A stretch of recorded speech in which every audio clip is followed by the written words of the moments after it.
Quem não conhece ainda no escritório, pode vir aqui, ó, conhecer o resto do escritório. Aqui é a nossa sala de reuniões só. Ali é que o couro come. Aqui é que o negócio acontece. Vou puxar mais essa cadeira só. Se faltar mais, eu pego.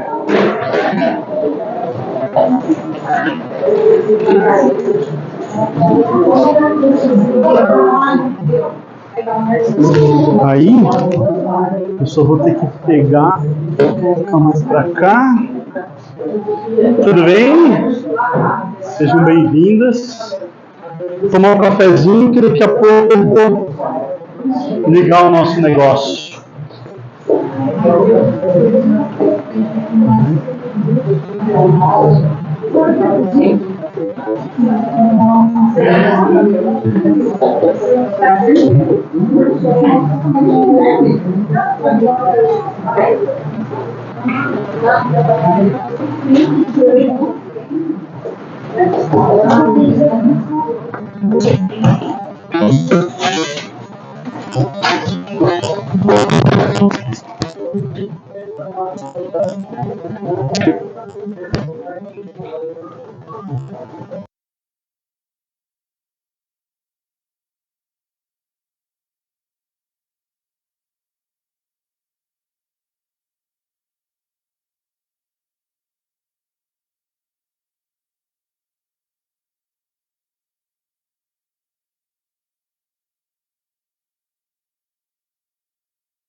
De repente pega mais 2 cadeiras lá. Senta ali que a gente vai faltar. Pega o pé no canto lá. Valeu.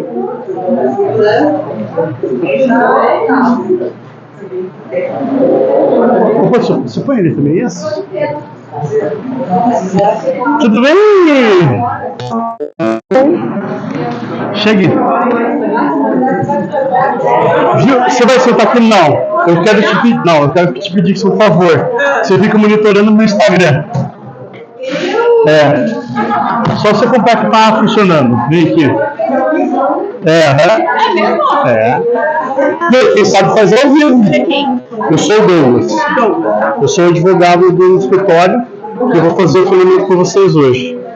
Eu juro que eu tinha uma camisa, só que, cara, tá muito calor, eu vou ficar assim mesmo. Deixa eu perguntar, senhor, é possível depois fornecer uma declaração que eu estive aqui? Tantas horas? Claro. Porque eu faço direito e daí pra mim tudo bom. horas. Eu acho que não vai se contar porque eu não tenho alguma coisa com o médico, mas eu faço. Só me lembro depois. Você tem o meu Insta? Você tem o meu... Deixa eu já vou tirar o meu cartão. Deixa eu só colocar a câmera aqui. Só um pouquinho.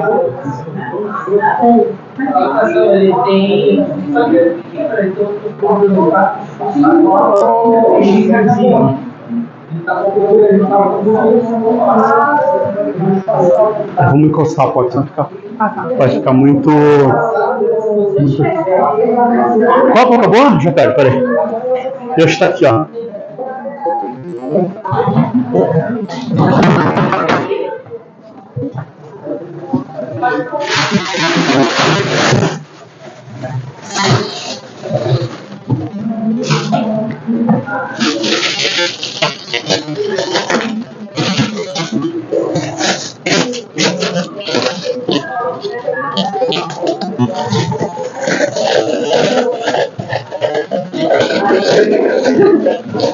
Fantástico, vamos lá. Só.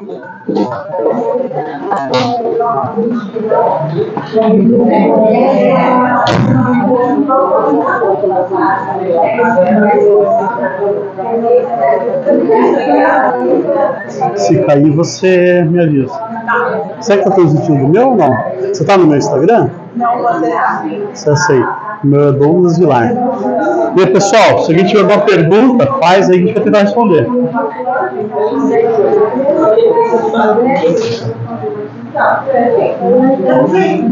Eu acho que vai dar eco no Chaves aberto. Acho melhor entrar e fechar, tá bom? Fechou. Já tá ao vivo no Instagram?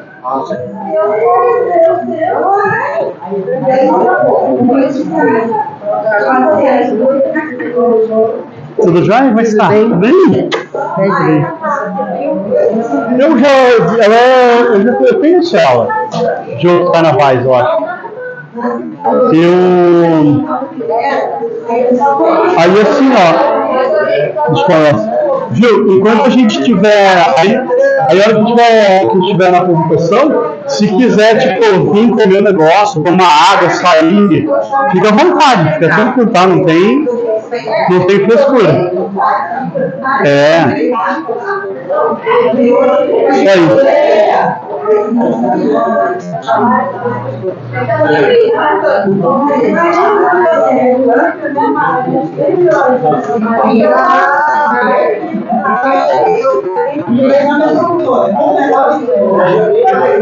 Tá? Cara, e é muito engraçado porque a gente nunca sabe. Teve um dia que teve 40 inscrições, vieram 6 pessoas. Aí eu tinha feito um monte de coisa pra comer e tal. Aí acabou ficando ruim.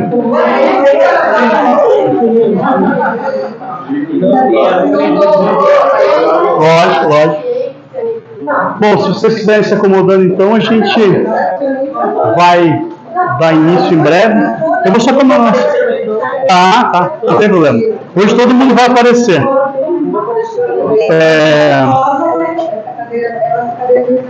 Hoje todo mundo vai aparecer.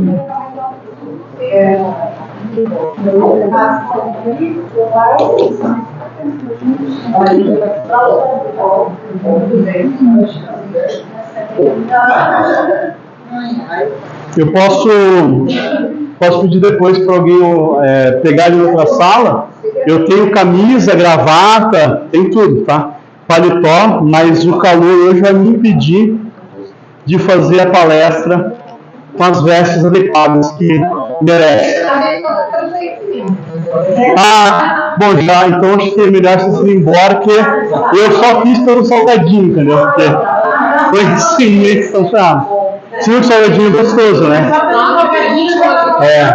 A ideia é o quê? A ideia é ter um salgadinho gostoso e o pessoal esquece as vezes que a gente fala, né?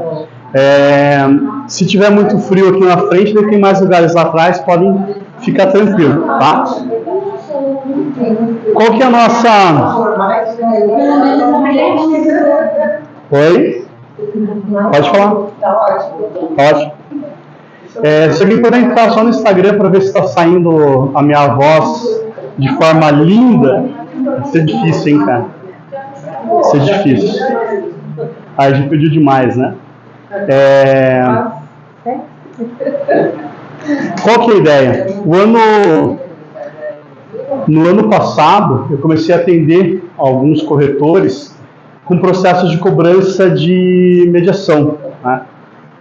Por que a gente não pode falar intermediação imobiliária? Porque a intermediação subentende que tem alguém que está levando uma vantagem ou que não faz parte do negócio, tá?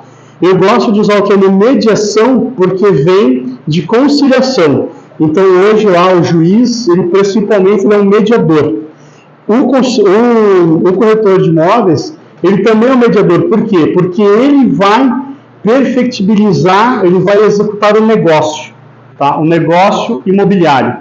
Então, quando você fala assim, eu sou corretor do comprador, você está totalmente equivocado, porque o corretor ele é do negócio, tá? Não existe defesa, ao contrário do advogado, que o advogado defende que ele lhe pague. Então, já sabem, se tiver um processo imobiliário, corra me contratar, porque senão eu posso comprar. Cadê? Então, o que aconteceu? Eu tive ao longo do ano passado uma série de corretores que vieram até o escritório para buscar uma indenização por conta de uma mediação lá que não foi executada, ou que tomaram a volta e tal. E o que eu percebi? Que os corretores que têm 1 mês de profissão e 30 anos fazem exatamente os mesmos erros, tá? Porque eu já sou macaco velho, porque eu já sou experiente, que eu não tomo volta de cliente. Uma hora vai tomar e uma hora vai ser num valor bem elevado, tá? Como eu vou me apresentar aqui para quem não me conhece, eu não sou, ao contrário, eu queria que o meu sócio levantasse, o professor Rafael. Ele é professor, né, coordenador de ciências contábeis da Tuiuti, professor de direito, professor de administração. Ele é professor, eu não, eu só sou advogado. Então, qual que é a ideia aqui? É que a gente faça e entenda como que você vai se portar num processo, né? Se a gente chegar um dia para fazer uma audiência, o que você vai ter que ter feito na sua vida para a gente chegar lá e ganhar o processo, tá? Resumidamente é isso. Por quê? Porque professor, ele vai te dar lá, olha, você pode seguir essa linha, aquela linha.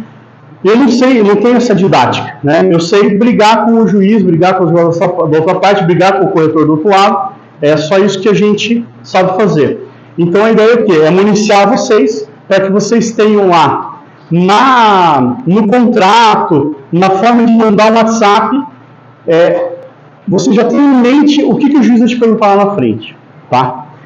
Eu peguei semana passada um contrato, um processo, e aí a advogada colocou na contestação que a imobiliária, era um contrato de locação, a imobiliária não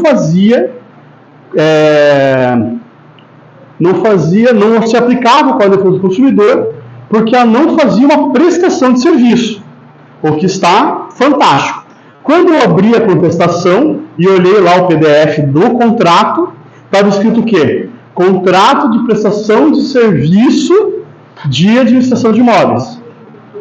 Como que eu posso, como advogado, defender alguém que escreve o nome do contrato dele de uma forma que ele não queria? A sorte é que os advogados também não prestam atenção, porque no caso ali, o advogado da outra parte não usou esse argumento, porque eu teria usado, ela está falando que é mandato, mas o próprio documento dela fala isso, nome e número do documento, acabou, é contrato. Não se discute que é a prestação de serviço, tá? Lá no final, a gente ou vai entender ou vai mudar de profissão, por que faz diferença ser ou não prestação de serviço, tá? Então, mas antes disso, toda semana alguém fala assim, eu sou corretor autônoma, eu sou imobiliária autônoma, eu sou o quê? Por o direito faz diferença, tá? Não faz, tá? Corretor e imobiliária têm aplicação legal exatamente a mesma. Então, lá no parágrafo único do artigo, acho que é o 3º da Lei 6.530 de 78, fala que as atribuições constantes desse artigo, que fala do que faz o corretor, também se aplicam à pessoa jurídica, tá? Eu já vi, e se vocês estiverem no YouTube, vocês vão ver também, falando o seguinte, para o corretor de autônomo não se aplica o Código do Consumidor. Já para a imobiliária aplica. Quer dizer, é um conceito burro do próprio lei que o cara não leu, né? Ou aplica ou não aplica. A gente vai trabalhar hoje para entender isso, tá? Então, qual que é a diferença? E aí eu já pedi para o meu sócio fazer uma palestra para vocês, talvez até eu mesmo apresente, mas ele vai colocar o conteúdo para a gente, para falar sobre a responsabilidade tributária das imobiliárias, tá? Tanto na questão do imóvel, teve agora em janeiro aquela questão da não ocorrência, né?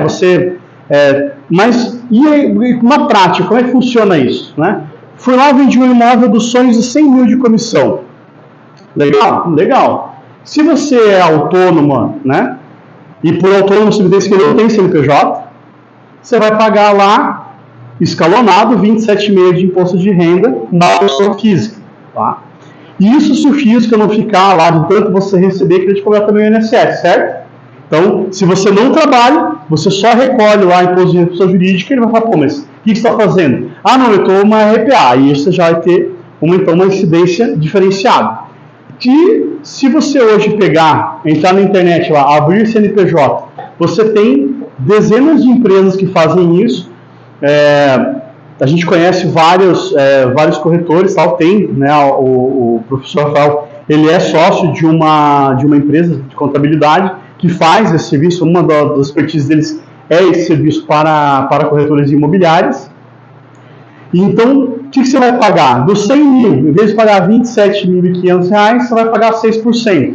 Né? Lógico que essa conta é escalonada, porque 100 mil no mesmo mês vai dar 22% de imposto, né, ou 19%.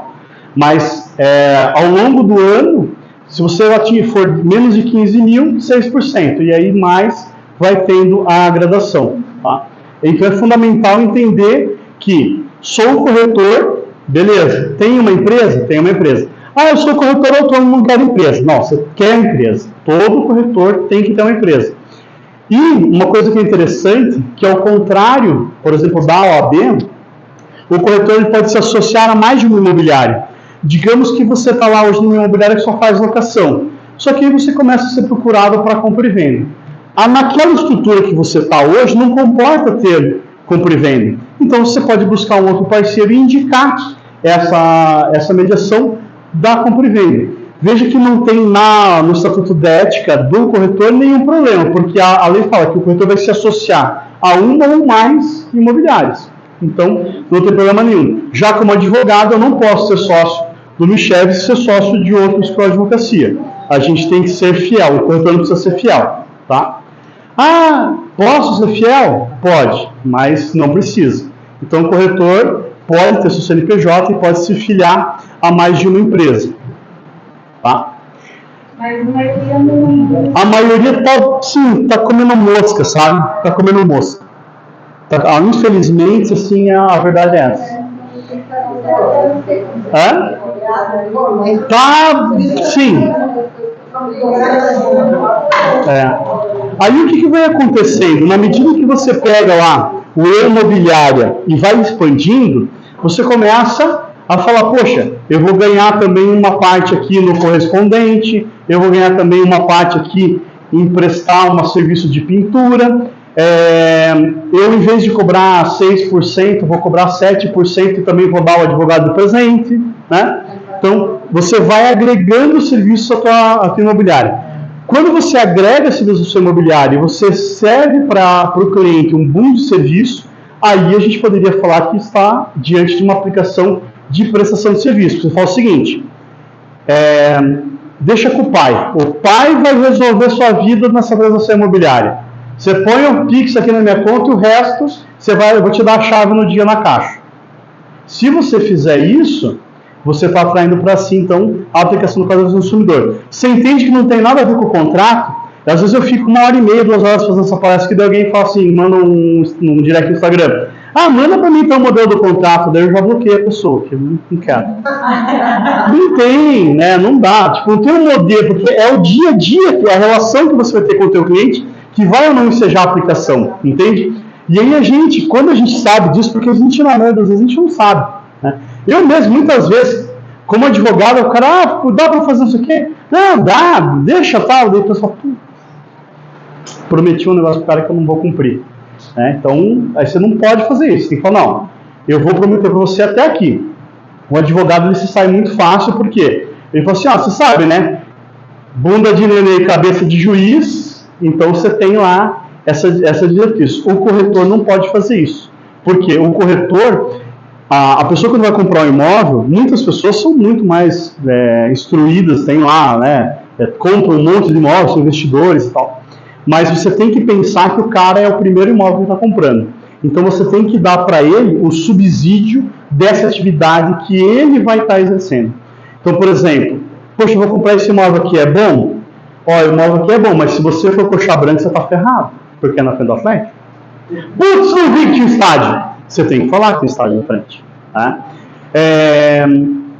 essa matrícula aqui tá show de bola? Você olha lá, tem 18 penhoras. Isso daí tá perfeito.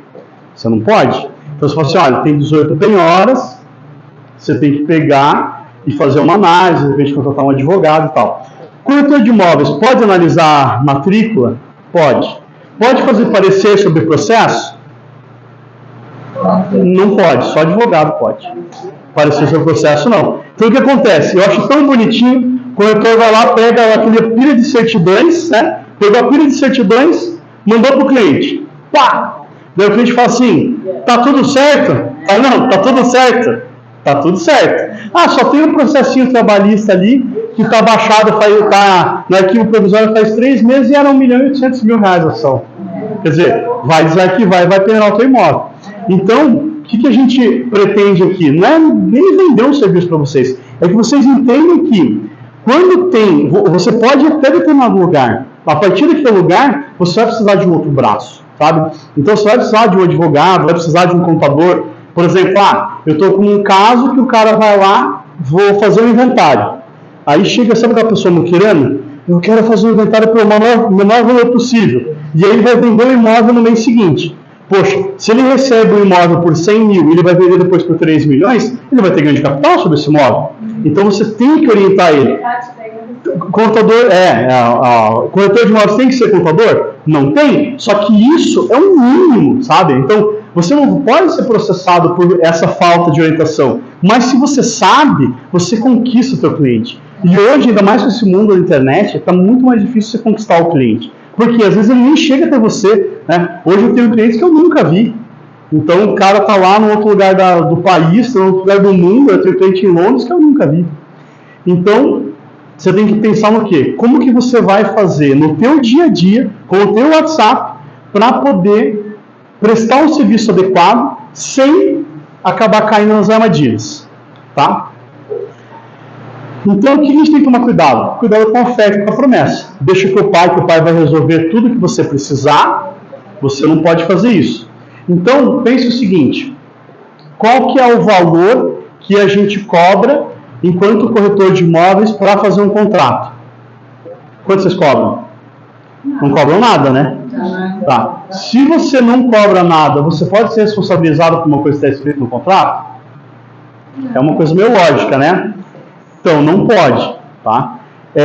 O corretor pode vedar uma transação imobiliária porque ele não concorda com as cláusulas? Não pode? Eu já me deparei inúmeras vezes de um corretor mandar um contrato para o meu corretor, para o meu cliente corretor, e daí ele fala assim, porque eu não concordei com essa cláusula aqui. Eu falei, nem concordou com a cláusula, que legal, né? Como assim? Manda para parte. Tá, se ela concordar, assim, aí você fala, explica, né? Eu falo, consulte um advogado. Mas o corretor não pode, porque veja o seguinte, eu vou lá e faço uma proposta de compra de um imóvel, e falo o seguinte, mas eu quero mudar amanhã. Não vou nem passar essa proposta aqui. Mas o cara está pagando 100 mil a mais.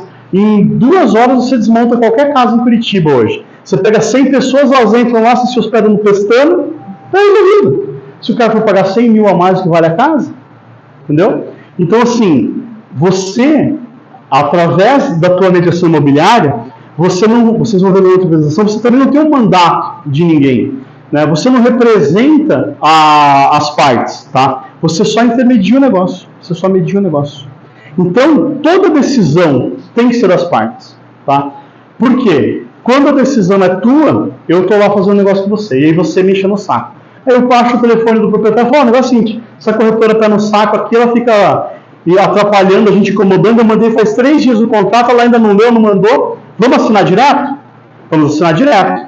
Aí depois a corretora vai lá, procura o escritório, a gente não trabalha, nunca fez nenhuma ação para corretor, olá, deu a volta, artigo 727, né? Se o negócio for concluído pela mediação do corretor, ele faz jus à comissão. Qual que é a exceção? Desídio. Né? Então ali conseguiu provar que você foi desidiosa em finalizar o contrato, em mandar o contrato para frente, né? De uma série de formas. Tranquilo? Não estou falando nenhuma besteira, né? Tô, né? Tá. Desculpa. O que o corretor, então, não faz? O corretor não faz contrato, ele não pode ser responsabilizado por um contrato feito nas coxas. Tá? Oh, beleza, então vamos sair fazendo contrato que nem louco. Também não. E ele também não responde pela solidez e segurança do negócio. Então, do prédio. Né? A gente chama de prédio casa, qualquer coisa, tudo é prédio. Então, o que acontece? Você vai lá vender o imóvel e daí o cara fala assim, putz, mas tá com uma trinquinha aqui, né? Não, que isso? Depois você passa o Super Bonder, tá resolvido. Você não pode fazer isso. Se você opinar sobre a solidez e segurança, você vai ter falhado na tua mediação, que é o quê? Que é ser transparente. Sabe, é uma coisa assim que eu não precisava de nada disso. Assim, é só ser honesto.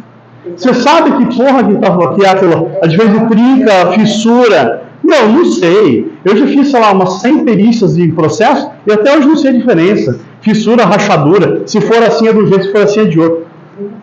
Ah, tem uma rachadura. Cara, chama engenheiro. Entendeu? O segredo da vida para vocês, só peguem essa frase, é a terceirização. Quando você terceiriza, você coloca um outro para responder por você junto, entendeu? Então você vai fazer a mediação. Aí você quer muito vender aquele imóvel, aí você acha que essa casa que talvez caia. Você arruma um engenheiro lá, o engenheiro vai falar, não, o negócio tá show de bola. Se depois cair a casa, o engenheiro que se vire, né? Ele que é o técnico. Ah, aqui tem um monte de certidão, mas tem um advogado louco lá que o que dá para fazer. Contrata o cara, faz o cara assinar um parecer lá, e aí depois se der um problema, a culpa é dele, não é tua. Tá? Tem processos nos quais o juiz entende o seguinte, que aquilo que a parte poderia ter ciência, ela não pode processar o corretor. Por exemplo banal, o processo lá tinha uma penhora na matrícula e o corretor não falou, tá? Mas a parte também não viu. O juiz falou o seguinte, qualquer um que vai comprar imóvel tem que pegar uma matrícula. Ele não pode se beneficiar da própria torpeza, né? É o termo jurídico esse. Então não tem como o cara fazer uma transação imobiliária sem olhar a matrícula, tá? Não seria boa fé da outra parte? Veja só, a boa fé é normal, todo mundo está de boa fé nos contratos, o que importa é a má fé. Então, quando que seria uma má fé? Uma omissão dolosa, por exemplo, tem lá o registro e a averbação. A averbação da penhora está lá na V18. Você pega, tira a matrícula sem a 18. Você cobra 18 e entrega. Aí você está de má fé, aí você vai responder. Se não, problema das partes. Se apresentar e a pessoa não lê. Se você apresentar o teu contrato tiver, que é um da parte, ler, está resolvido. Tá? Oi? Coisa que a gente não faz. Exatamente. A gente não faz. O que consiste, então, o opinar do corretor? Tá? Tem uma briga agora com CREA, os engenheiros querem fazer avaliação de imóvel e tal, só que eu acho assim, cada macaco no seu galho. Eu acho que o corretor, ele tem, a aptidão dele é para fazer negócio. Tá? Qual que é o valor dos imóveis que estão sendo vendidos hoje em Curitiba? Sei lá, vamos pegar o portal lá Imóvel Web. Todos os imóveis que estão comercializados hoje no Imóvel Web estão com o valor errado. Por que eu posso afirmar isso? Porque não estão vendidos. Então, se está lá, não está vendido. Se não está vendido, não está o valor certo. Ah, quanto que vale o metro quadrado em Santa Felicidade? Vai lá no registro de imóveis da região e vê quanto foi feita a transação. Vamos até esquecer que os caras fazem no valor menor lá, que é objeto de outro treinamento. Mas, então, assim, quem que é o expert disso? É o corretor de imóveis. Quanto você quer na sua casa, Douglas? Eu quero o máximo. Cara, eu queria R$1 bilhão na minha casa, porque daí até a 50ª geração está lá garantida. Mas só vale 100 mil, entendeu? Então, quem que vai dar essa palavra? Quem que estuda o mercado diariamente? Quem que sai lá? Né? Hoje tem mais mulheres do que homens que gastar a sola do salto, no Louboutin, para ir atrás dos imóveis. Né? São os corretores. Tá? Então, e veja que não é pouca coisa. Né? Se ser corretor fosse mostrar imóvel, valia R$100 a visita. Né? Ah, olha que esse imóvel, que bonito, ar-condicionado, tá, TV de LED e tal. É R$100, está bem pago. Mas a profissão e o que vocês fazem é algo muito maior. E eu falo com total tranquilidade porque eu fiz o curso de transações imobiliárias, só que eu fiquei com medo de reprovar e de acabar perdendo ali para um monte de corretor. Eu falei, não, vou ficar na minha área que é ser advogado e tá tudo certo. Né? Na verdade, eu fiz só para conhecer o que vocês estudavam, tá? Mas é bem bacana. Então, o que o corretor ele vai fazer? Né? Ele vai, e aí é importante a gente começar, a lei que regula todas as profissões, elas são bem complexas, tá? A do corretor é bem simples. É o artigo 3º lá de 78 e o Código Civil do 722 até o 729, se eu não me engano. 723 fala o quê? Que o corretor tem que ser honesto, íntegro e transparente. O que é isso? O cara está vendendo um imóvel por 100 mil, mas apareceu um cara que comprou um imóvel por 300. Vamos vender para esse idiota? Posso fazer isso? Posso. Você pode fazer tudo, só que algumas coisas vão ter consequências, tá? Então, o que o corretor tem que fazer? Cheguei aqui e enganei o imóvel. Você pergunta para o proprietário, o imóvel tá top, né? Beleza? Tá tranquilo. Tem algum belzinho? O telhado tá caindo, mas só quando chove. Curitiba quase não chove, né? Então, não vai ter problema nenhum. Você pode omitir isso? Até você pode, porque é a solidez e segurança do imóvel. Só que aí você sabe. E aí, quando você sabe, você tem que falar. Existe uma diferença, tem uma briga lá na doutrina, né, nos livros, sobre a diferença de moral e ética. Eu gosto muito de uma que eu não sei quem que é o filósofo, mas o Clóvis que fala sempre lá. A ética é aquilo que a gente, enquanto sociedade, combina. A moral é aquilo que você tem vergonha de contar para sua mãe. É aquilo que você não faz, nem que não esteja ninguém olhando. Então, você venderia esse imóvel para sua mãe? Não venderia. Então, o que você vai fazer? Você não vai vender? Não, porque você não é idiota. Você vai fazer o quê? Você vai precificar ele corretamente. Olha, o imóvel aqui, ele vai valer R$1 milhão quando ele estiver pronto. Só que aquele hoje vale 700 mil. Porque precisa disso. Aí a pessoa fala assim, olha, eu não vou comprar esse imóvel, vou atrás de outro. Só que como você foi honesto com ela, ela vai querer que você faça outra mediação para ela. A gente não vive de uma venda como eu, como advogado, eu vivo de um processo. A gente vive de todas as vendas de vocês. Vocês vivem de todas as vendas e eu de todos os processos. É simples isso? É difícil de entender? Não é. Aí você pega o judiciário e fala o seguinte, quando o corretor não age com publicidade, quando ele faz uma propaganda enganosa, ele fere o direito do consumidor, por isso aplica a lei do consumidor. Puta que pariu, né? Lógico que não, por causa do artigo 723. Não tem nada a ver com a lei do consumidor. Você também tem que garantir o negócio, que falar tudo que está acontecendo naquela transação, mas não é porque aplica a lei do consumidor, é porque aplica a própria lei dos corretores. Tá? E o 723 é o exemplo dela. Então você tem que prestar quando perguntado? Não. Você tem que prestar espontaneamente. Tá? Show? Alguém tem alguma dúvida ou não? Certeza? Também não, né? Quando que o corretor então ele vai responder? Qual que é o negócio? É sempre pensar no excesso. Você está naquela ânsia de fechar o negócio e aí você fala, não, mas aí vai sair em 15 dias a matrícula, né?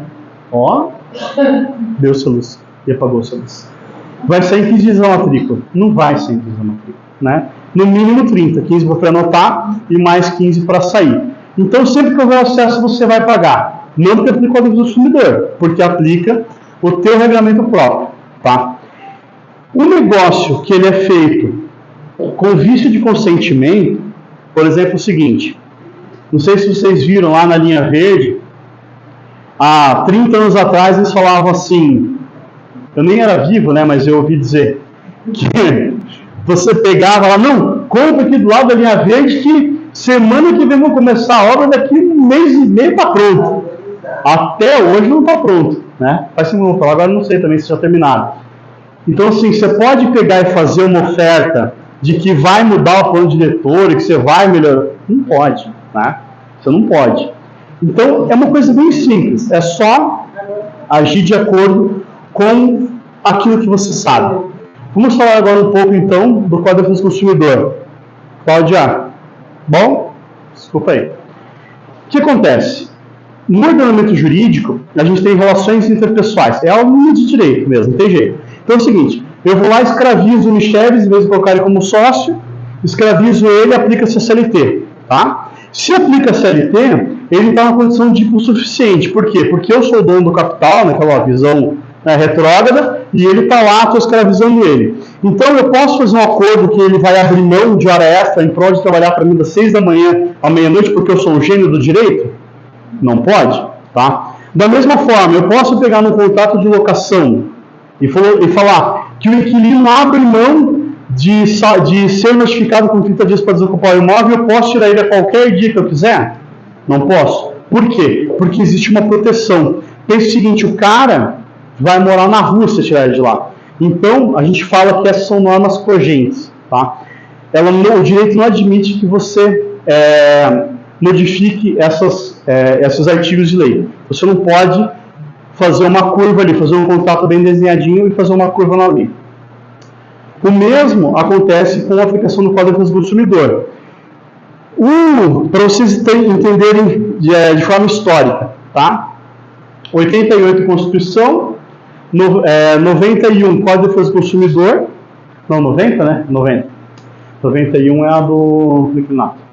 90 o Código de Defesa do Consumidor, 2002 o Código Civil. Entendeu? Então veja, se fosse vontade do legislador, e aí entende-se como vontade do povo, porque a gente elege os legisladores, né? Pense. Não existiria o artigo 722 seguintes. Beleza? Tranquilo? Os juízes hoje, se você olhar no STJ, no TJ do Paraná, esqueceram essa regra básica do direito. Tá? Básica. Tá? Então, se fosse vontade do legislador, não teria os 722 seguintes. Legal? Então, não é tudo que é relação de consumo. Tá? Veja só, vocês descem aqui no café, pedem um chopp. Pô, ele tem uma relação de consumo. Você vem aqui, faz um contrato, eu faço a porcaria no contrato, não é relação de consumo, é mandato, né? Entendeu? Você vai lá, aluga o imóvel, não é relação de consumo. Por quê? Porque não é prestação de serviço. Beleza? Então, quem que é o fornecedor? Né? Eu odeio o artigo de lei, eu estou tentando virar palestrante assim, mas está difícil, sabe? Ainda estou tentando trabalhar como advogado. Ó, fornecedor é toda pessoa física ou jurídica, pública ou privada, nacional ou estrangeira, bem como os entes personalizados, que desenvolvem atividades de produção. Corretor de imóveis produz alguma coisa ou não? Não. Vamos fazer tipo aula na faculdade? Ô, chefe, você está indo bom? Está indo bem? Vamos falando montagem. Faz montagem ou não? Não. Criação? Não. Construção? Não. Transformação? Importação? Exportação? Importação faz. Exportação não faz. Distribuição?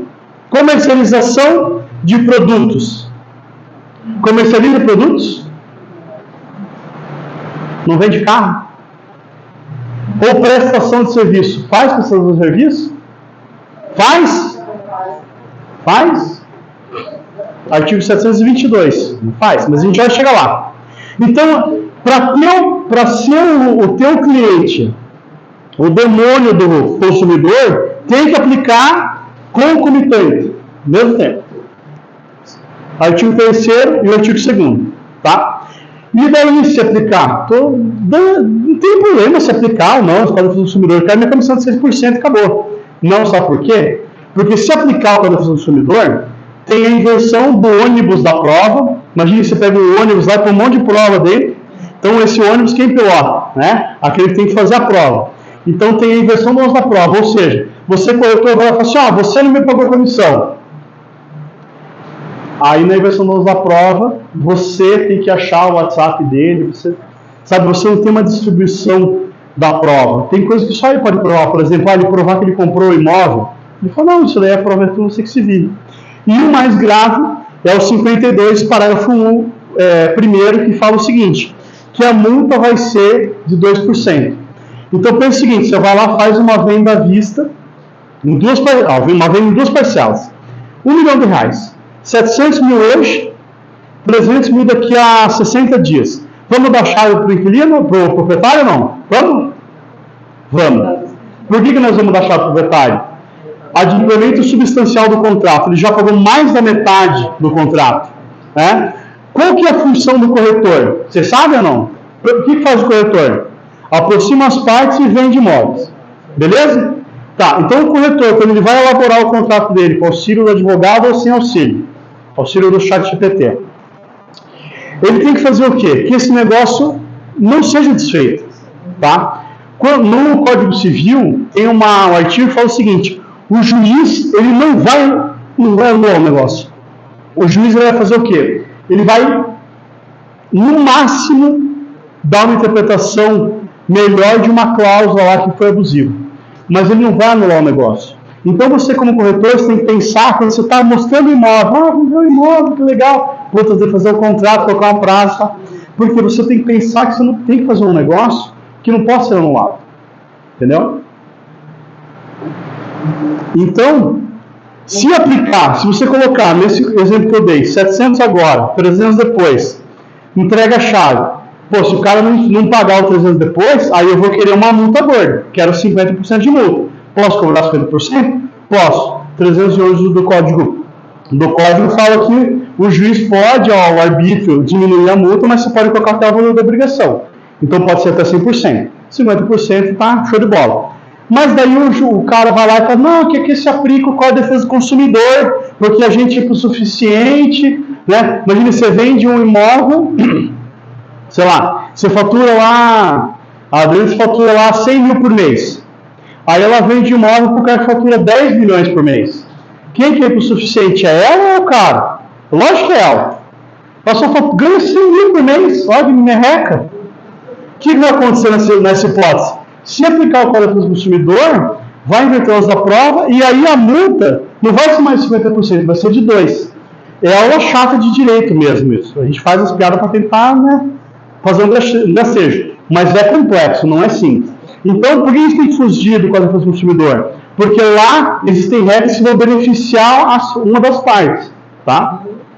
Ou ambas e no corretor. Então, aí eu fiz essa apresentação no Cresce de São Paulo, que assim, para mim foi o ápice da carreira, tirando ser sócio do Michetes, mas foi o ápice da carreira. E o que acontece? O que diz o artigo 722, que eu falei 1 milhão de vezes? Vamos lá. Aula de aulinha. Pelo contrato de corretagem, uma pessoa não ligada a outra em virtude de mandato. O que é não ligado a outro? O contrato não é de mandato, ligado ao contrato, né? Contrato de mandato. De prestação de serviço ou qualquer relação de dependência. O que ele falou no meio ali? Prestação de serviço. Então, a gente aplica o Código de Defesa do Consumidor prestação de serviço. Prestação de serviço. Aplica ou não? Hã? Não, calma, respira. Ó. Respira. Aqui, fornecedor presta serviço, certo? Fornecedor presta serviço. Aqui estamos nós, corretor. Corretores, 722. Todo contrato de corretagem, uma pessoa não ligada a outra em virtude de mandato de prestação de serviço. Então, não está ligado a outra por prestação de serviço. Então, não está ligado a outra. Entendeu? Vocês entenderam? Não entenderam? Então, vamos lá. Não, é complexo. É complexo, olha só. Veja só, eu posso pegar... Como é o nome? Michele. Eu posso pegar lá, eu sou casado, mas eu fosse solteiro, ela fosse solteira. A gente vai sair ali no bar e tal, começa a ficar, daí a gente vai e começa a namorar. Quando a gente está namorando, a gente vai instituir um contrato de namoro. O que prevê um contrato de namoro? Modernamente, eu nem sei porque eu sou casado há 18 anos, mas digamos que preveja lá homem com homem, mulher com mulher, mulher com cachorro, homem com galinha, não sei. Pode dirigir meu carro, pode usar minha roupa, não sei. Então a gente vai ter um combinado lá de coisas. Aí dali a gente vai para o casamento. Quais são os tipos de casamento que existem? Então tem lá, como todo mundo sabe, né? Participação final nos acréscimos, se ninguém sabia. Né? Que é o mais legal, de jogador de futebol. Então você vai lá e fala assim, ó, eu vou casar com você, se eu me separar, eu vou te dar depois uma Ferrari e um Porsche só, mas eu não vou te dar o bem. Beleza? Beleza. Comunhão parcial de bens, separação obrigatória de bens, que agora caiu essa semana. Separação obrigatória de bens é o seguinte: depois dos 70, você não podia casar, agora pode, tá? Isso, agora o que vai ter de velhinho e velhinho enganado vai ser fantástico. O que acontece? Os regimes de casamento estão lá, então, no Código Civil e atribuem reciprocamente obrigações, tá? Então, o regime de casamento de comunhão universal de bens, tudo que é nosso, tudo que é meu, tudo que é teu, tudo que é dos dois, né? Então, tudo é nosso. Comunhão parcial, após o casamento, tudo é nosso. Antes é de cada um. Então, vocês entendem que existem institutos jurídicos para cada coisa? Então, se eu estiver com ela no nosso namoro, e ela vier fazer uma coisa para mim, eu falo assim, não, artigo 3º do Código do Consumidor. Vou te processar, porque eu sou hipossuficiente. Eu posso? Não tem nada a ver com namoro. Você entende? Tem como aplicar o Código do Consumidor no casamento? Deveria, né? Seria fantástico. Mas não pode, tá? Por que não pode? Porque uma coisa não tem nada a ver com outra, é diametralmente oposta, tá? E no direito é assim: eu posso pegar e aplicar à esposa um pedido de, sei lá, serviço forçado. Serviço forçado não existe mais no Brasil, mas antigamente existia. Lá, Filipinas ou Manelinas, uma delas lá que previa, ou elas libertaram, enfim. Então eu não posso. O que eu posso fazer? Eu posso entender que eu, como corretor, estou fazendo lá uma mediação imobiliária e eu vou te dar um boom de serviços como despachante, advogado, pintor, engenheiro, e aí eu vou aplicar o Código do Consumidor porque eu vou te prestar uma gama de serviços, ou eu vou me valer do 722 e eu só vou mostrar o imóvel, garantir a mediação imobiliária e precificar ele, entendeu? Então a diferença é essa. Qual que é a repercussão no mundo jurídico? Se aplicar o Código do Consumidor, multa 2%, e você, por exemplo, o seguinte, tem lá a responsabilidade solidária e subsidiária. É a aula de direito. Solidário decorre da lei, da vontade das partes ou da fraude. Então, eu vou te contratar aqui como funcionário, e aí você vai trabalhar também com a contabilidade do Micheves, só que por debaixo dos panos. Lá no Micheves você tinha que ganhar 10 mil na convenção deles. Aqui você ganha R$ 1.200. Como você está prestando serviço lá, a gente está fazendo uma fraude, tá? Se tem fraude, é solidário. Então você pode pôr no pau a minha empresa e dele. Se existe solidariedade. Solidário, Deus responde. Aquele que paga, ele se subroga no direito de cobrar a quarta parte do outro. Vamos traduzir. Eu devo 100 mil e sou solidário com outra pessoa. Eu vou e pago 100 mil e aí eu posso cobrar a quarta parte dos 50 do outro. O marido e a mulher são solidários também no negócio? Não são solidários porque o bem é comum, no caso do marido e mulher. Então, eles respondem pelo todo, mas não pode cobrar um do outro. Mas a dívida, os contratos é solidário. É solidário, mas ele não pode cobrar um do outro. Isso. Mas daí eles não podem pagar um do outro porque tem confusão patrimonial, né? Mas a ideia é essa. A ideia é a seguinte: se eu sou solidário, o que eu estou falando para traduzir para o nosso mundo? Você foi lá e vendeu um imóvel na planta. Quem gosta de vender imóvel na planta? Muito todo mundo gosta. Vendeu um imóvel na planta e lá no imóvel falava o seguinte: sacada com churrasqueira ou sacada com vista permanente para onde vocês quiserem. Eu ia falar uma palavra, mas vai gravando. Escuta aí. Pra puta que pariu, né? Então, vista permanente pra puta que pariu. Beleza. Aí foi lá um outro construtor e fez o cemitério vertical na frente. Entendeu? Aí se abriu lá, o cara abriu a vista permanente pro Barigui lá e não tem mais essa vista. E aí? O cara pode fazer ou desfazer o negócio sob o argumento de que foi feita uma oferta, que não tem nada a ver com o consumidor, foi feita uma oferta lá, porque tem o folder e tal, então você tem a oferta, que tinha vista permanente e foi retirada. Se aplicar o Código do Consumidor, em vez dos 4% que você teria que pagar, que devolver da mediação, você tem que devolver os 100%. Você tem que devolver o apartamento. Digamos que vocês, corretores de sucesso, vão lá, estão trabalhando, o construtor faliu, quebrou, entrou numa pirâmide, deu golpe e ficou só com a imobiliária. O cara vai entrar só contra vocês e se entenderem que aplica o Código do Consumidor, você vai ter que pagar. É justo isso? Ou é uma burrice sem tamanho? Como que você pode ser compelido a pagar 100 se você só recebeu 6?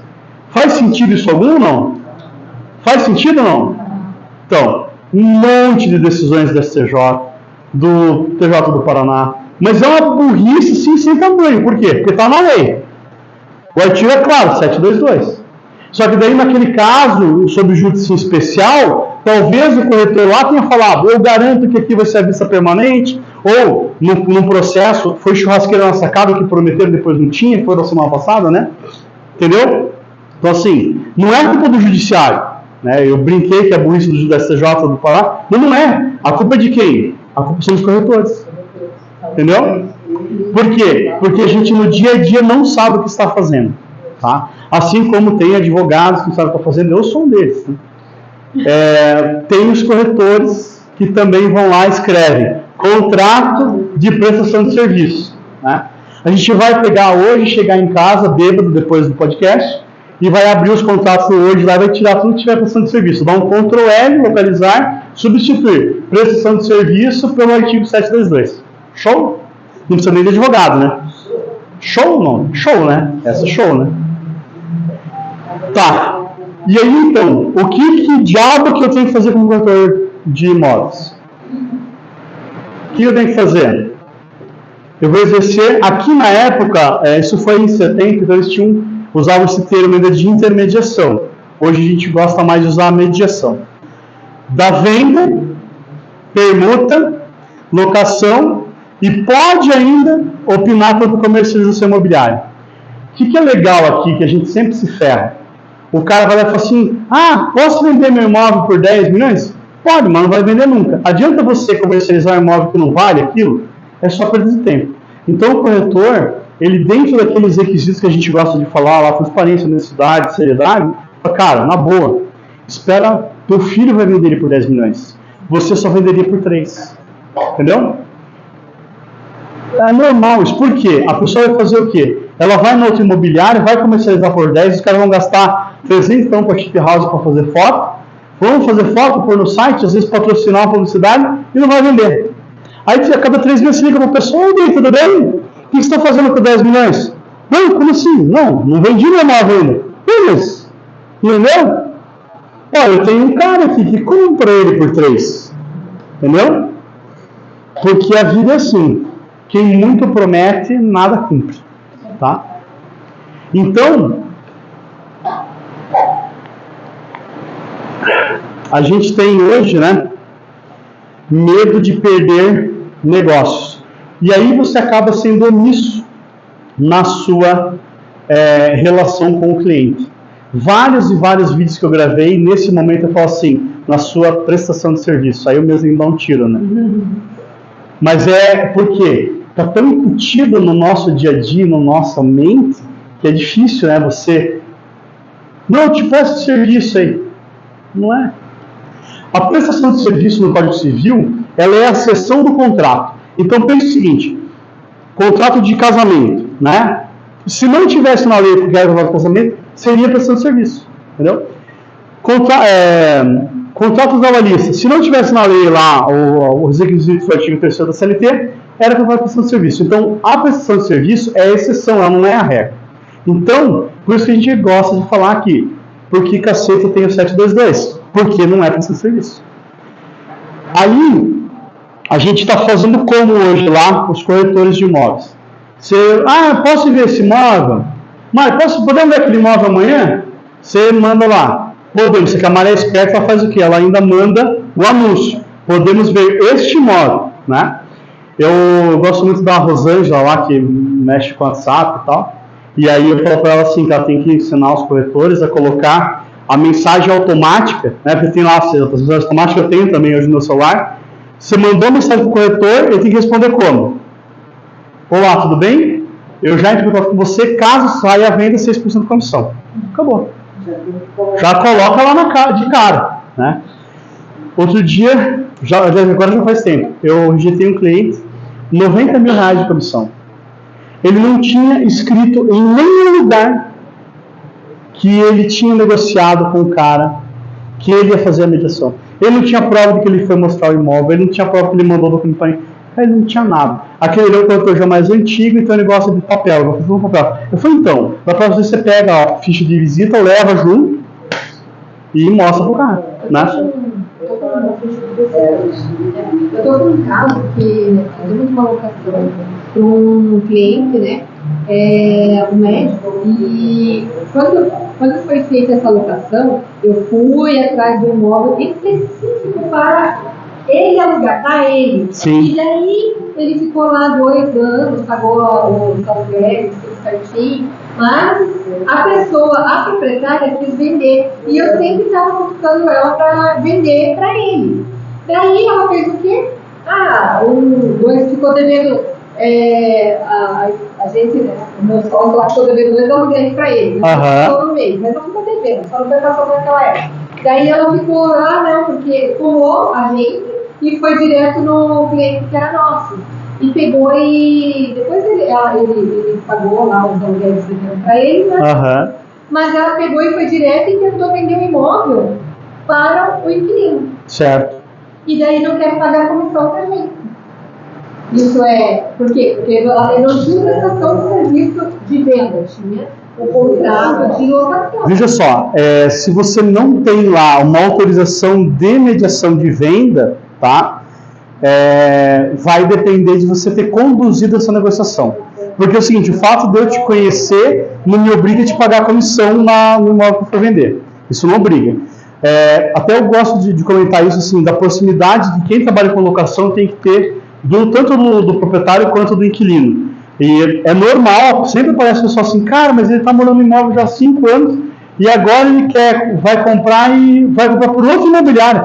Ele pediu esse caso muito engraçado. Ele tem um corretor conhecido e falou, cara, eu quero comprar um imóvel. Pô, beleza, vamos procurar. E aí ele falou, mas eu queria nessa região, porque não sei o que, né? E o corretor, lógico, foi esperto e falou, achou o proprietário e falou, proprietário, o cara quer comprar o teu imóvel, aí você vem? E o corretor, que é o corretor da locação, estava distante deles. E aí eu falei para ele, olha, eu entendo que você não tem direito. No contrato dele tem a previsão de que se for feita a venda, vai ter a mediação, só que aí você tem a deside, entendeu? Então você pode entender que tem a deside. Eu preferi falar assim, olha, converse, eles acabaram negociando lá, fecharam 3% para cada um, mas é muito arriscado, assim, porque o fato de você ter um contrato longevo de autorização de vendas pode ser questionado judicialmente. Então, você no contrato de locação falar que se for vendido para o cara, o dinheiro é seu, pode ser uma venda casada, entendeu? Você pode estar numa negociação nebulosa, tá? Então, como não está na lei que se você vender para o teu inquilino, você recebe, você fica numa zona cinzenta, entendeu? Eu não sei se teria que ver como é que foi a transação, tá? Mas eu não sei, sem ver o caso específico, se valeria ou não a pena. Então, como é que eu faço como corretor de imóveis para poder receber minha mediação de 6%, tá? Eu preciso, e aí assim, pelo amor de Deus, eu preciso de autorização de vendas para mostrar o imóvel? Preciso ou não? Coro? Sim. Não preciso. Só preciso para publicar ele na internet. Entendeu?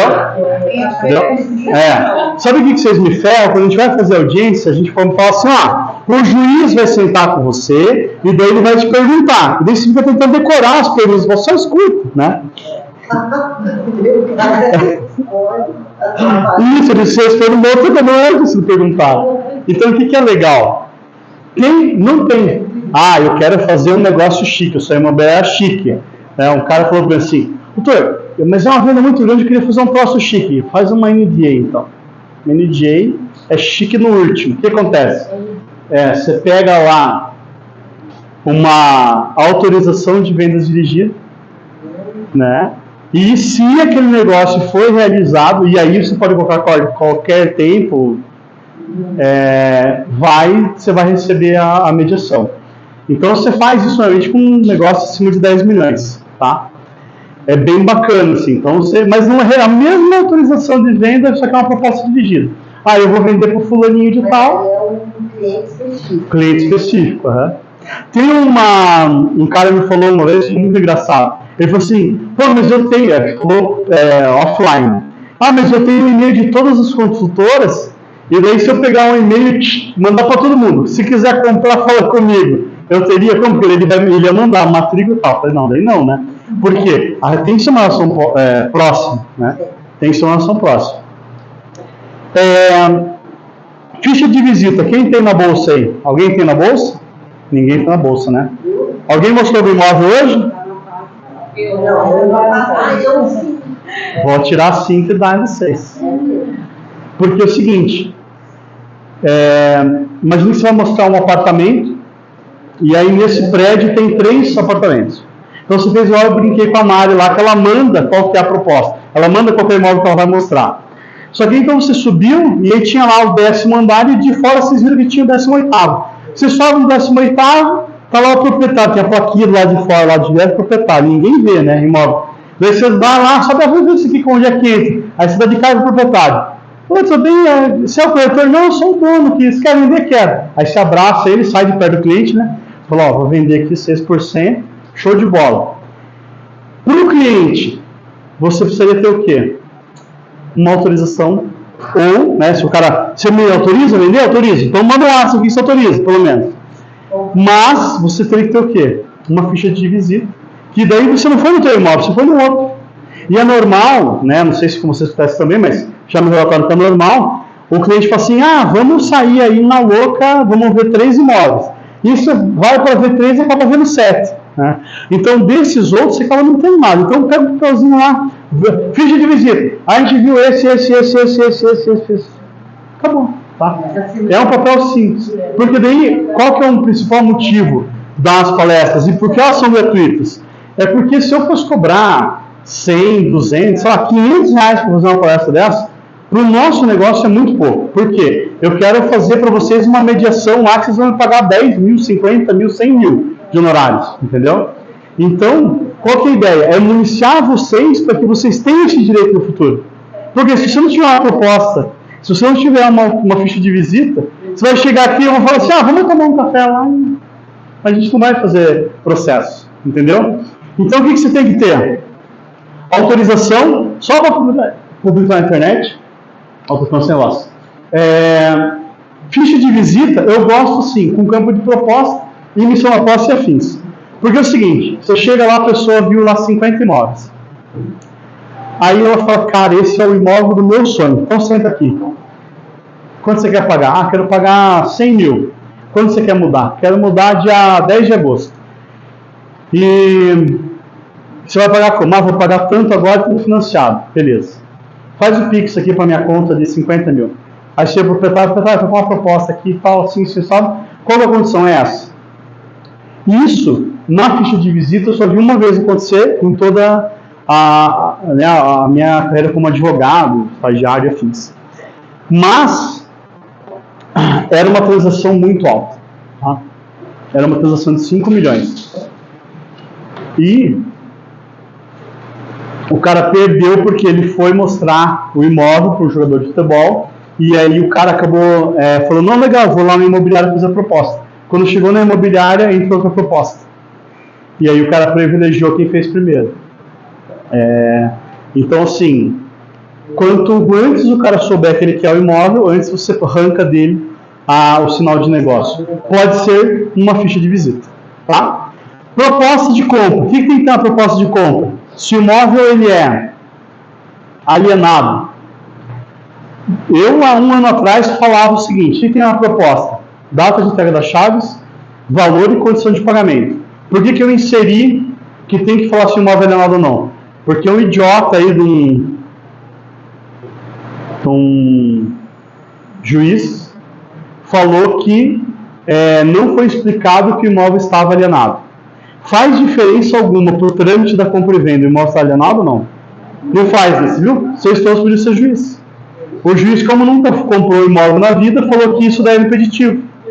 Lógico, o processo agora vai para o tribunal vai rever. Mas a decisão de primeiro grau, ela é no sentido de que há ali uma falta de informação porque estava alienado ou não estava. Aí a gente recorta que mandou por e-mail, que está escrito, que tem alienação e tal.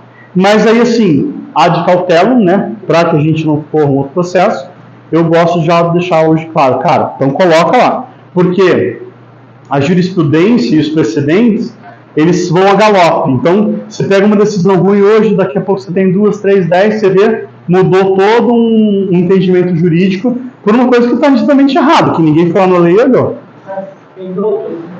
Claro, manda ver. Mas então, na proposta, você tem que colocar o imóvel, a matrícula, e se tem o financiamento, se eu gosto de já deixar completinho. A situação mesmo.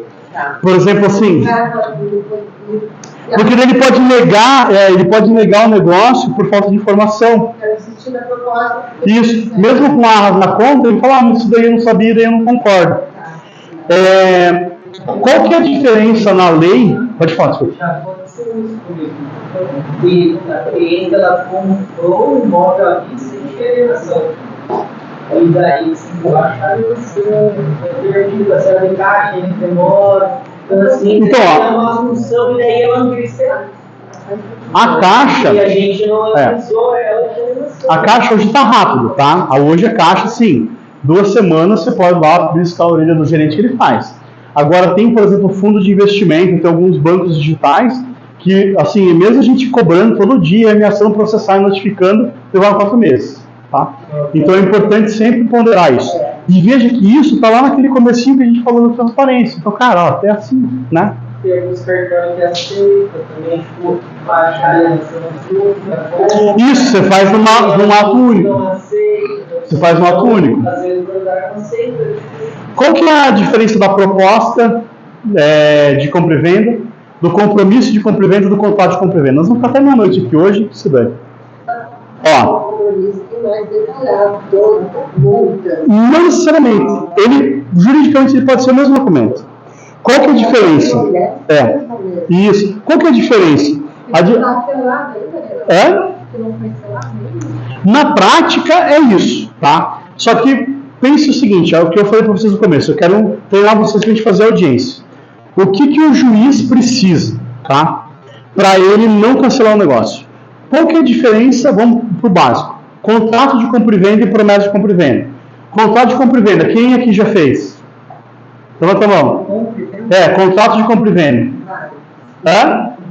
Todo mundo mentiroso, mesmo sendo trabalhado no cartório. Por quê? Compra e venda, quem faz é só o banco e a escritura, né? Então a gente faz o compromisso ou promessa de compra e venda.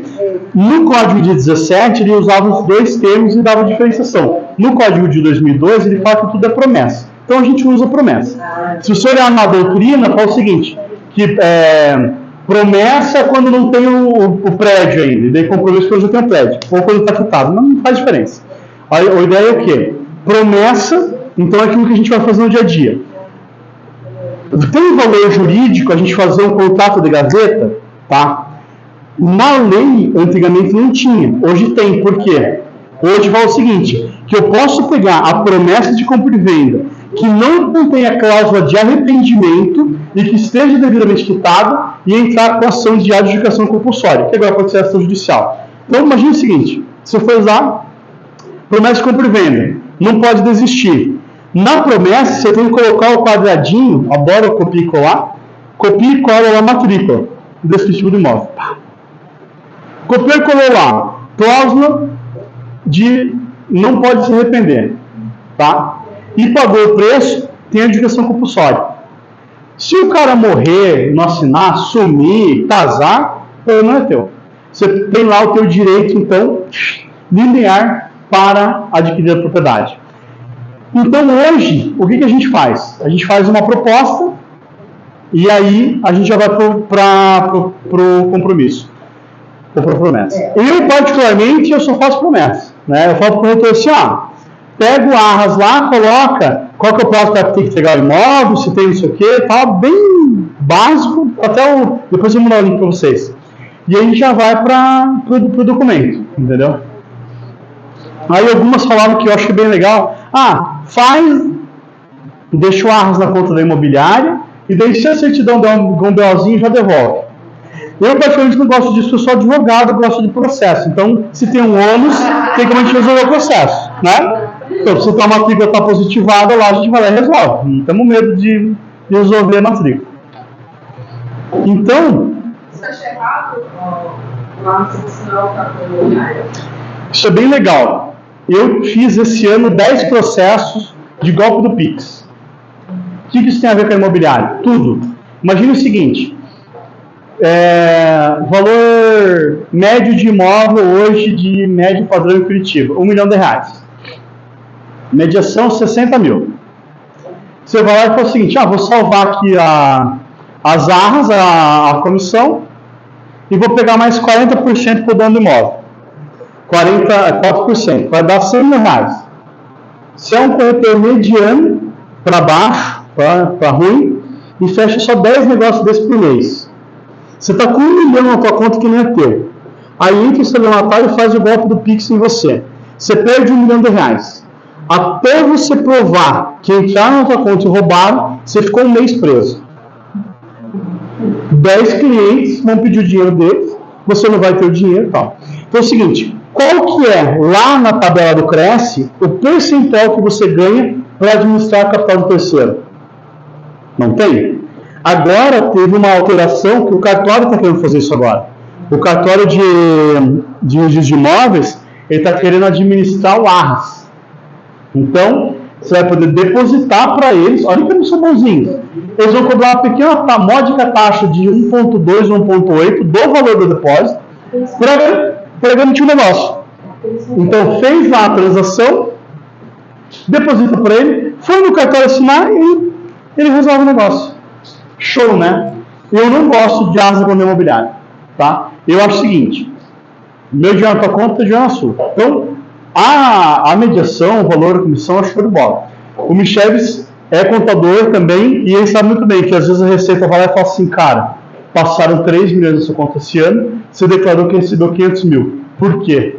Quanto tempo que leva para resolver uma bucha dessa? Você tem que pegar todos os contratos, comprovante de pagamento depois da frente desse valor, vira um demônio, tá? Então assim, mas é que eu que estou garantindo o negócio. Soma, Satanás. Não, o corretor não está garantindo negócio nenhum. O corretor está fazendo uma mediação, mas o corretor não é banco, não é advogado, entendeu? Então assim, eu acho muito arriscado, tá? Muito. Tá? Muitas negociações em que o vendedor está com problemas financeiros. Sim, senão eu não venderia um imóvel. Não, mas tem. Mas a maioria. Muito grande, enfermidade e tal. E eu sabia que o dinheiro que eu não conheço, por algum motivo desse algum problema que eu acho que vai ser desfeito, eles iriam usar o dinheiro e depois não teriam dinheiro. Mas ele era o vendedor? Ele não era o vendedor do imóvel? E o imóvel não era dele? Sim. Então, aí ele vai lá e penhora o imóvel e adquire o imóvel. Por exemplo, o seguinte, veja, o conhecimento é poder. Tá, como que ia ser feito o pagamento desse negócio? Ia ser feito em pagamento à vista, né? Faz o seguinte, então paga metade agora, 50%. Se você lá na frente não transferir o imóvel, a multa vai ser de 50%. O que ele faz? Ele perde o imóvel e o outro paga 50%. Entendeu? O negócio era de 200 mil, que estava salvo 20, e no dia da assinatura lá, o comprador desistiu, ele disse que inventou uma situação lá, que a medida estava errada, não sei o que, na verdade ele desistiu do negócio. E o vendedor falou: eu não vou devolver o dinheiro para isso aí depois acabou entrando uma ação. Sim. Mas, assim, a questão da dificuldade financeira do exame é muito grande. Então, mas aí vamos falar de uma outra coisa, que assim, ó, eu falei, dá pra gente ficar até de madrugada. Se a pessoa que mediou tivesse colocado que não caberia arrependimento no negócio, né, então não cabe arrependimento. Ele tem que ter depositado dinheiro em juízo e tomado posse do imóvel. Aí foi uma assessoria jurídica. Desculpa. Porque assim, se não tem arrependimento, não tem arrependimento. O negócio está feito. Né? Acabou. Mas a marca tem que se firmar. Se no negócio não tem problema mesmo. Mas aí você vai e executa. E o judiciário, eles não respeitam quase nada. Mas as arras, hoje, eu praticamente nunca vi uma decisão que minorou as arras. Entendeu? Que falou que as arras eram indevidas. As arras é quase um negócio sagrado, assim, sabe? Eu ia falar que era igual o direito do nascimento, mas não tem mais. Então, assim, qual que é a ideia das arras, tá? Eu já vou falar dela porque, assim, daria para fazer uma tese de doutorado só sobre as arras. Eu posso cobrar 3 coisas no contrato. Juros, 1% ao mês. Multa, se você quiser aplicar o Código do Consumidor, né? 2%, ou qualquer outro percentual de até 100%. Qual que é o problema? Você dá para o juiz o arbítrio de reduzir essa multa. Por que o juiz pode fazer isso? Pelo seguinte, R$1 milhão é muito dinheiro ou é pouco? Depende. Se a gente está falando de uma transação de 100 milhões, 1 milhão é pouco. Então, você fixar num contrato uma multa de R$1 milhão, eu não sei se ela é muito ou se ela é pouco. Mas se eu fixar, por exemplo, um pedido de vínculo de emprego para um tiozinho que eu já vi no semáforo, é o seguinte, você tem 2 tiozinhos. Um vai até o Ceasa, compra fruta 4 horas da manhã, o outro encontra com ele no semáforo às 9, e eles ficam o dia inteiro lá os dois namorando.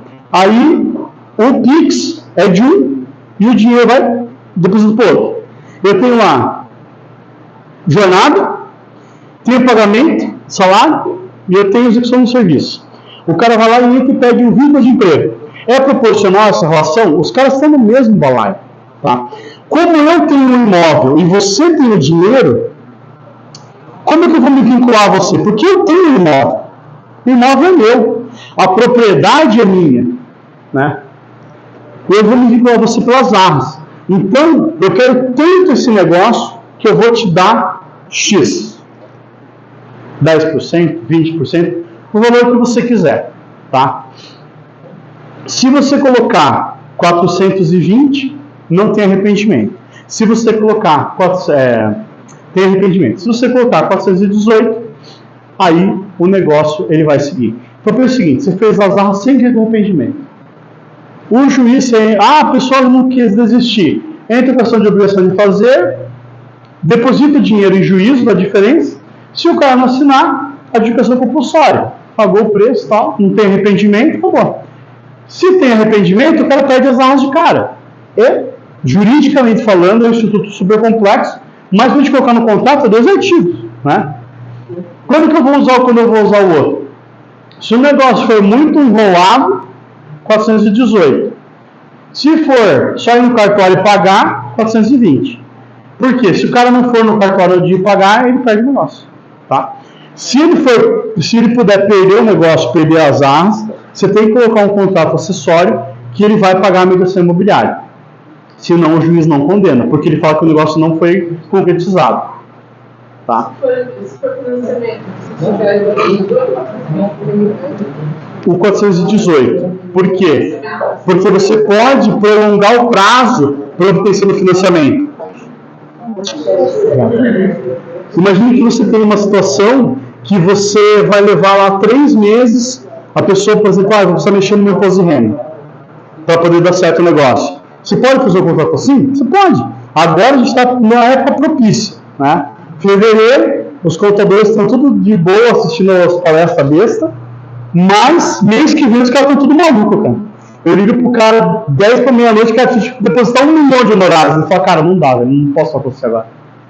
Por quê? Porque eles estão fazendo o imposto de renda da pessoa física. O que vai acontecer agora? Então o cara vai comprar um imóvel. Você chega lá para o teu correspondente na caixa e fala assim, o cara está querendo comprar aqui, mas a renda dele não completa, ele tem um bico também. Você pega o estado da conta dele e fala, você vai recolher o imposto sobre esse bico. Aí você vai lá, ou leva o instrui para ele, não, começa a emissão fiscal e a gente faz a venda num outro momento. Hoje, na maioria dos bancos, com 6 meses histórico, você consegue aprovar o financiamento. Então, imagine o seguinte, você tem que regularizar a tua empresa, fazer prolabore, fazer uma retirada de lucro, e aí você vai conseguir financiar. Você pode, se as partes, por exemplo, transigirem, se elas tiverem interesse em fazer aquele negócio, pode dar certo. Por exemplo, o negócio é R$1 milhão, só que você precisa de 300 mil amanhã. O cara vai lá e paga 300 mil. Os outros 700 podem levar um ano para cair. Você vai fixar no contrato um jurinho e tal. Então, beleza. Qual que é a ideia dos cursos? É dar munição para vocês poderem fazer as vendas. Ter segurança e tranquilidade para fazer as vendas. Tá? Se tem alguém querendo comprar, alguém querendo vender, eu estou querendo fazer contrato. E vocês querendo vender. Espero. Para a gente encaminhar para os finalmente, por que então a gente faz o compromisso de compra e venda? Porque eu posso fazer a verificação compulsória. Se não tivesse o artigo 418, não tinha adjudicação, né? Então, o que a gente tem que ter? E aqui tem os modelos. O modelo, a gente chama de perfil acadêmico por quê? Pacta sunt servanda. O negócio é fazer entre as partes, não é entre o advogado que está dando o treinamento e o corretor, né? Por isso que o modelo não é nosso, o modelo é das partes. Então a gente vai idealizar um negócio, vocês vão sentar com os clientes e vocês vão fazer o melhor contrato. Então essa aqui seria uma ideia de autorização, ideia de proposta, daí a gente coloca lá, né? Honorários, comissão, preço, forma, obrigações, os tipos de arras. Na venda realizada com financiamento. Se tem financiamento, eu estou sossegado, certo? O banco que se vire. Não. O banco hoje também está lavando as mãos. Então, na cláusula primeira do banco, ele fala o seguinte: se o negócio for desfeito, chegou o cara que importa aqui para a noite. Ó. Esse cara é importante. Tudo bom? Dr. Otávio veio direto de São Paulo para nos prestigiar. Ele conseguiu passar na prova de corretor também, eu já não consegui, ele também é corretor. A gente vai fazer um podcast daqui a pouco. Então, qual que é a ideia aqui? No contrato dos bancos, isso está público, por isso eu citei lá nominalmente, ele fala o seguinte: se o negócio vier a ser desfeito, o banco não vai ter ônus, vocês que se danem. Aí pensa o seguinte: nas locações comerciais entre banco e cliente, aplica o Código do Consumidor? Aplica. Aí aplica. E aí, se você vai fazer um negócio imobiliário com financiamento e você fala para o cara, não, o banco aprovou o crédito, o negócio está sacramentado, você... Entendeu? Então é o seguinte, nunca o negócio está sacramentado. Sabe quando que termina um negócio imobiliário? Quando termina? Alguém sabe ou não? Entrega das chaves, eu tenho a transferência da posse. Quando?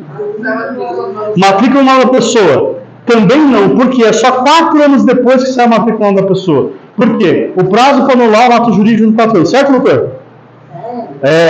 Você comprou um imóvel... Viu? 4 anos.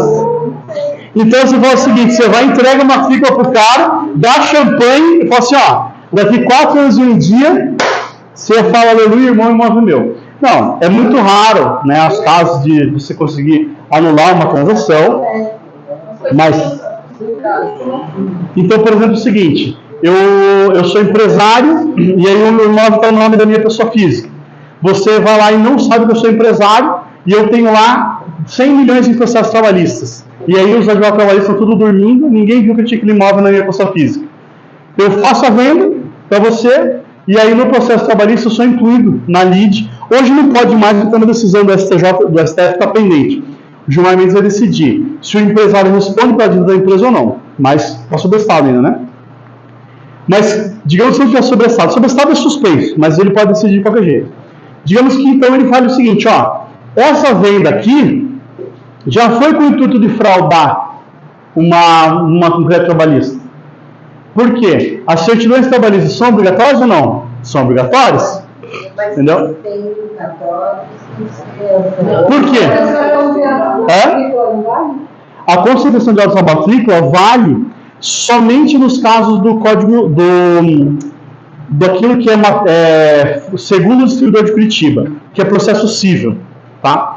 processo trabalhista, ele é processo federal, entendeu? Então, daí ele não está contemplado na exceção do artigo 54. Tá? Então, você pode, no momento da época da venda, não foi consultada a certidão. Mas veja, você consultar a certidão de uma empresa que você nem sabia que existia, o cara chegou, eu sou advogado, aí eu sou sócio do boteco, por exemplo. Entendeu? Você não vai procurar. Você continua de um dia porque é o prazo da ação anulatória, do ato jurídico. Entendeu? Então, assim, negócio imobiliário é um negócio complexo. Por isso que vale 6%. É isso que tem que explicar para o cliente de vocês. Entendeu? Vale! Meu Deus do céu, como vale? Então, os bancos, quando eles fazem os contratos hoje, eles jogam lá que se não conseguir fazer a averbação da matrícula, desfaça o negócio e usar de vocês. Legal? Quando você vai realizar a venda com a escritura pública, em que momento que você vai transferir a posse do imóvel? Depende, você pode transferir em qualquer momento. Eu posso só vender a posse? Posso. Eu vou lá te vendo a posse e não vendo a propriedade. Tem um imóvel alienado, vou te dar a posse dele para o resto da vida, te dou uma procuração do artigo 728, você fica lá no imóvel. Pode. Você vai ferir lá uma questão administrativa para o banco, mas... Por quê? Porque você, enquanto alienante, você tem lá o teu... Você não tem a posse indireta, mas você tem a posse direta. Então você pode usar, gozar e dispor. Usar e gozar, você não pode dispor. Então você pode vender esse dinheiro que você tem. Você não pode fazer uma promessa de compra e venda, mas você pode fazer uma promessa de posse. E você pode dar posse para o cara. E aí ele vai pagando o imóvel. Você não pode transferir o financiamento. Não pode transferir, você pode dar posse. E aí, lógico, esse negócio é super fácil, super tranquilo? Não. É a exceção da exceção da exceção, porque a chance de dar uma M é fantástica, é gigantesca. Se o cara parar de pagar o financiamento, o banco retorna, não tem o que fazer. Perante o banco você não tem direito. Mas interpartes tem.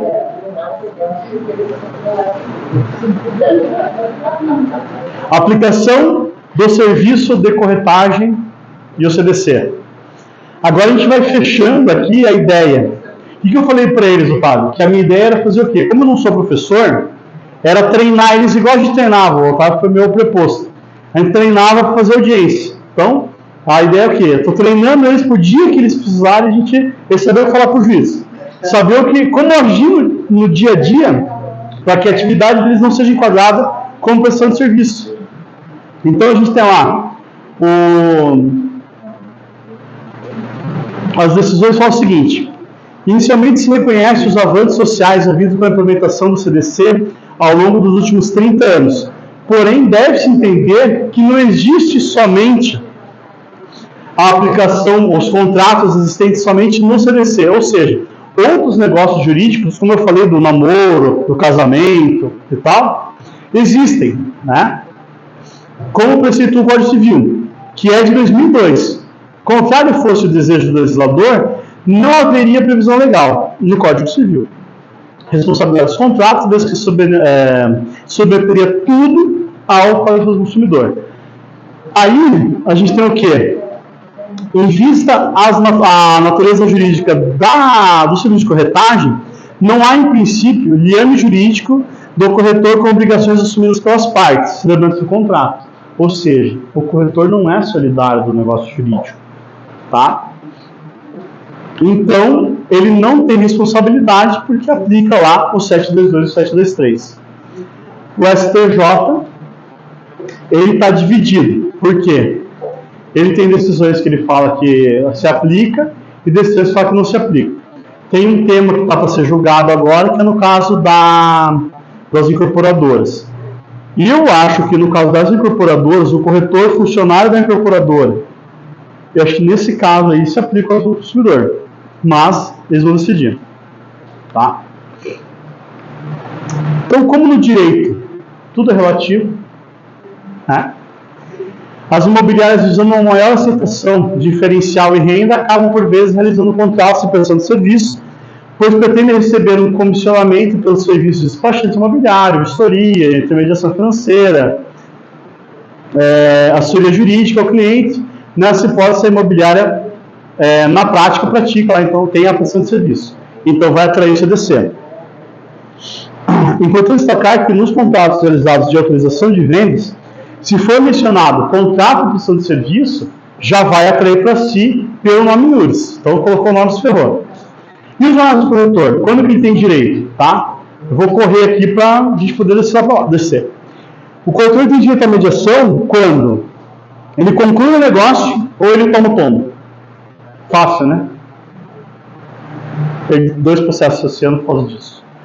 O artigo mais importante para o corretor é o 722, que é o que ele faz da vida, né? Ele faz o quê? Ele não faz mandato, não faz prestação de serviço. E o outro mais importante é o quê? É o 727, que fala o quê? Se o corretor tiver no negócio e for tirado, ele tem direito à mediação. Um dos casos que eu perdi, que está no tribunal, aconteceu o seguinte: pedi lá, quer comprar um imóvel? Quero. Mandei a proposta. Rejeitou a proposta. Não quero comprar mais. E aí o corretor não voltou. Não falou mais nada. Eles esperaram 31 dias e fizeram o negócio direto. É o caso clássico da volta. A juíza falou que houve desídio. Mas eu falei o seguinte: não, ela nunca ativou o cliente. Ela sumiu. Entendeu? Então, se você some, tem juiz que tem que dizer que você não merece a mediação. Então, tem que ser chato, né? E aí, não vai querer aquele negócio lá? Eu posso te mostrar um outro? Manda os outros. Né? Manda os outros. Dali 2 semanas vai e manda o mesmo de volta. Da pessoa, esse aqui que eu comprei. Você já fica sabendo. Então, nas lições do grande mestre Scavone, o que acontece? Tem 3 etapas. A aproximação, que aqui vou mostrar o imóvel, já pega a ficha de visita, assino. Fechamento do negócio, que é a assinatura da proposta em si, tá? E a execução do contrato, que é o compromisso de compra e venda, ou a compra e venda, né? Você vai no cartório fazer o registro, vai no banco, ou pelo menos faz o contrato. Se você fez o contrato, que é o nosso compromisso de compra e venda, você já fez a sua parte, tá? Se a parte depois não pagar, o problema é teu. Por isso que a mediação tem que ser paga na entrada. Por quê? Você vai lá, colher a assinatura das partes, depois, se o que eles fizerem, vai deles. Entendeu? Execução do contrato, tá aqui, ó. Passou lá, acabou. Então, precisa da autorização, da aproximação e do resultado útil. Fechou? Eu não vou falar, porque eu falei no meio do esquema, sobre a responsabilidade de locação. Quem que faz locação? Você está querendo fazer, né? Você também faz? Eu vou fazer um mês inteiro só sobre locações, se vocês puderem vir, porque assim, eu poderia falar, mas dura 1h30 a próxima parte, a gente vai fazer um podcast. A gente pode falar lá embaixo até alguma coisinha, se vocês quiserem ficar, mas é bem legal, assim, sabe, essa parte, porque daí você entende a natureza e o cérebro do juiz quando ele vai julgar um caso de locação. E como que está a figura do corretor frente a isso. Beleza? Passamos tudo, a gente falou praticamente tudo. Finalizando, se vocês quiserem tirar uma foto, depois eu posso até recortar no grupo lá. Mas aqui eu fiz um compêndio do que o corretor, do que tem leis no Brasil que tem o nome do corretor, tá? Que o corretor está no meio. Então, se aplicar o CDC, você tem que pensar que a multa vai ser 2%. Aí você tem a lei do corretor, que vai responder por imprudência e imperícia, o 722, que fala que ele não faz mandato nem prestação de serviço, a lei de 79 do parcelamento do solo, que fala que é crime vender ou veicular imóvel não objeto de loteamento legal, a lei de corporações também, você vender imóvel na planta sem planta, né? Você vai lá e vende o terreno sem estar de corporação, é crime. É uma construtora gigantesca de Santa Catarina, está sendo penalizada por conta disso, tá? Não sei se todos sabem, mas eu sou membro da Comissão de Direito Imobiliário, da Justiça Especial e do Empresários também. Mas nada de direito imobiliário, numa palestra que eu fiz no passado sobre esse tema aqui, eu comentei com eles lá no grupo, né? Falei, pois é, aqui, né? Aí um advogado pegou e falou assim, mas isso daí no Brasil não cola, né? Porque eu já fiz um monte de contrato para incorporador e tal. Daí eu falei assim, vai colar, cara. Não, ixi, eu sou advogado dessa área, consultor há mais de 20 anos, nunca vi. Acho que 2 semanas depois, acho que fui eu que denunciei. Começaram a estourar em Santa Catarina. Tem acho que umas 7 ações agora. Mandaram parar a obra, fizeram uma balbúrdia. Mas não fui eu não, tá? Eu advogo consultora também. Aí a gente tem um precedente legal aqui, que fala o seguinte. Com efeito, aqui fala que aplica, tá? Ó a data, ó. Eu gosto de fazer coisa velha, ó. Dia 2/2/2024. Tem uma do STJ e uma de São Paulo, que fala que aplica na relação entre imobiliária e comprador-vendedor a lei, ao Código do Consumidor, tá? Mas também a gente tem que não se aplica, tá? Então, essa daqui é bem bacana, que é de São Paulo. São Paulo, na parte jurídica, não puxando o saco da advogada de São Paulo, na parte jurídica imobiliária é fantástico, porque eles têm lá, sei lá, um bilhão a mais de casos que a gente, talvez. Então tem muito mais processo. Beleza? Então eu convido todos agora para a gente descer. Quem puder me ajudar, a gente leva o salgadinhos lá para baixo, tem umas mesas montadas lá para vocês. Aí a gente continua o bate-papo e aí a gente vai ter a presença de um especialista. Obrigado, pessoal. Vamos tirar o celular para a gente fazer o final do Instagram. Alguém pega o celular para fazer uma foto da galera? Valeu, pessoal do Instagram. Tchau!